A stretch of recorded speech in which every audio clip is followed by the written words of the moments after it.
बच्चों इन चारों ट्रांजैक्शन को देखिए, इन चारों ट्रांजैक्शन से एक ही बात कन्वे हो रही है।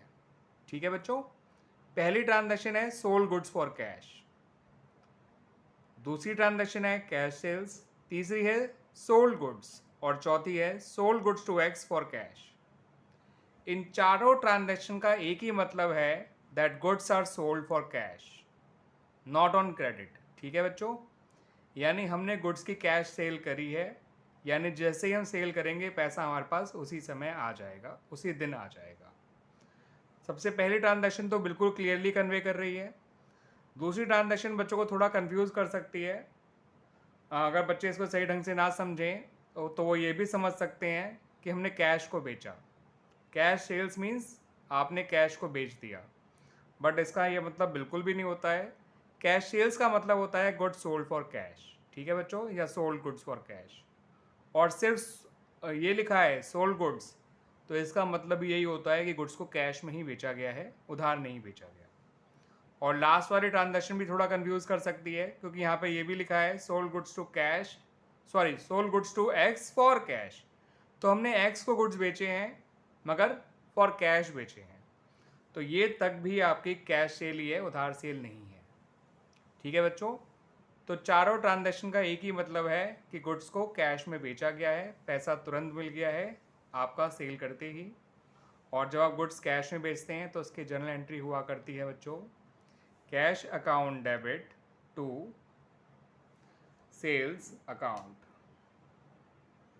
ठीक है बच्चों, अगर पैसा चेक से लिया होगा तो कैश की जगह बैंक का नाम आ जाएगा। ठीक है बच्चों, तब एंट्री बनेगी bank account debit to sales account.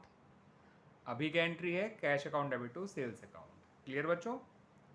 अब जिस तरह से ये चार तरह की बातें सेल के साथ हो सकती हैं, तो ऐसे ही चार तरह की बातें परचेज के साथ भी हो सकती हैं। तो आइए वो भी देख लेते हैं। ये देखिए बच्चों,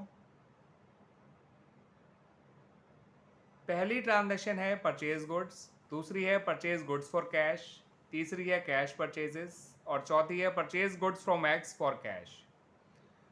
तो परचेज गुड्स कहो या परचेज गुड्स फॉर कैश कहो या कैश परचेजेस कहो या purchase goods from x for cash कहो, सबका एक ही मतलब है कि आपने गुड्स को कैश में परचेज किया है, यानी गुड्स खरीदे और पैसा आज ही पे कर दिया है, पैसा तुरंत ही पे कर दिया है ऑन द सेम डे। तो परचेज गुड्स लिख दिया और बताया नहीं गया कि गुड्स कैसे खरीदे गए हैं, तो आप यही मानेंगे कैश में खरीदे गए हैं। दूसरा तो बिल्कुल क्लियर है, परचेज गुड्स फॉर कैश। तीसरे में मैंने आपको बताया कैश परचेजेस, तो इसका ये मतलब बिल्कुल मत निकाल लीजिएगा कि आपने कैश को ख़रीदा है। इसका ये मतलब होता है कि गुड्स परचेज फॉर कैश। तो कैश परचेजेस का मतलब ही यही होता है, गुड्स परचेज फॉर कैश। और चौथा भी थोड़ा कन्फ्यूज़ कर सकता है बच्चों को, क्योंकि हमें परचेज गुड फ्रॉम एक्स लिखा है लेकिन साथ साथ ये भी तो लिखा है फॉर कैश, तो इसका मतलब ये परचेजेस उधार नहीं है, कैश परचेज है। और कैश परचेज की एंट्री हुआ करती है बच्चों, purchases account debit to cash account. और अगर पेमेंट चेक से किया होगा तो purchases account debit to bank account आ जाएगा, नहीं तो purchase account debit to cash ही लिखिएगा। जब तक बताया ना गया हो कि पेमेंट चेक से करा है, तब तक आप यही मानिएगा पेमेंट कैश में ही किया गया है। ठीक है बच्चों, तो काफ़ी हद तक उम्मीद है ये आपको क्लियर हो गए होंगे, कन्फ्यूज़न दूर हो गया होगा। क्योंकि बच्चों को स्टार्टिंग में जब वो जर्नल बनाना स्टार्ट करते हैं तो उनको इस तरह की ट्रांजैक्शंस में गलती होने के चांसेस रहा करते हैं। वो नहीं समझ पा रहे होते हैं कि परचेज़ कैश में हुई है या क्रेडिट पे हुई है, या सेल कैश में हुई है या क्रेडिट पे हुई है। ठीक है बच्चों? बच्चों इसी तरह से ये तीन ट्रांजैक्शन देखिए, यहाँ पर लिखा है पहली ट्रांजैक्शन में सोल्ड गुड्स टू वाई, दूसरी में लिखा है sold goods to Y on credit और तीसरी में लिखा है sold goods to Y for cash. तो अगर ये लिखा होता है सोल्ड गुड्स टू वाई और नहीं बताया गया कि ये सेल कैश में हुई है या क्रेडिट में, तो इसे आप क्रेडिट सेल मानेंगे पहली ट्रांजैक्शन को।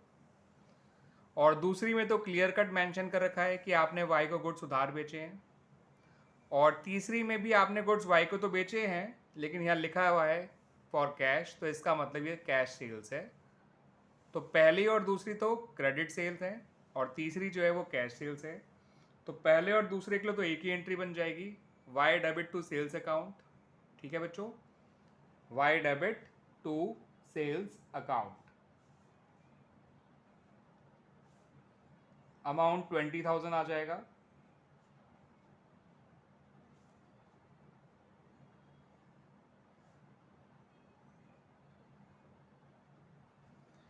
और थर्ड ट्रांजैक्शन जो है वो कैश सेल्स है, तो वहाँ लिखिएगा बच्चों कैश अकाउंट डेबिट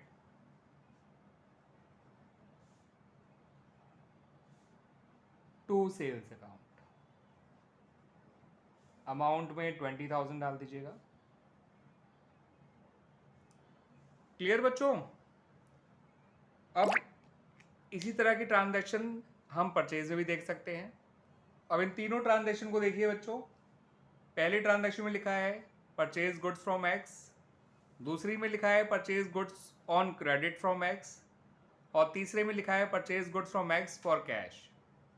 तो पहली और दूसरी ट्रांजैक्शन तो पक्का उधार परचेज है, क्योंकि अगर सिर्फ नाम दे रखा है और कुछ नहीं बताया गया कि गुड्स कैश में खरीदे हैं उधार, तो हम इसे कैश पर क्रेडिट परचेज मानते हैं, तो इट्स अ क्रेडिट परचेज। दूसरे में तो क्लियरली कह रखा है कि ये क्रेडिट परचेज है, और तीसरे में ये क्लियरली कह रखा है कि ये कैश परचेज है। बेशक पर्सन का नाम दे रखा हो मगर साफ लिखा है फॉर कैश, तो आप इसमें इसे आप कैश परचेज मानेंगे, ना कि क्रेडिट परचेज। और कैश परचेज करी है तो बेशक पर्सन का नाम दे रखा हो, उसका कोई मतलब नहीं होता। एंट्री में केवल परचेज और कैश का ही नाम आएगा। ऐसे अगर कैश सेल करी है और पर्सन का नाम दे भी रखा हो, तो ऐसे में पर्सन के नाम को इग्नोर करेंगे, कैश का और सेल का ही नाम आएगा। तो पहली दो ट्रांजैक्शन की एंट्री बनेगी बच्चों परचेजेस अकाउंट डेबिट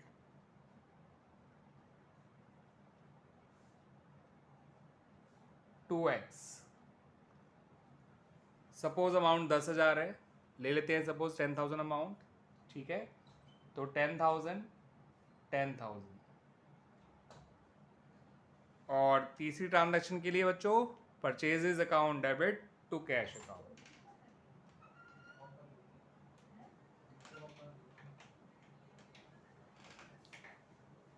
ठीक है बच्चों।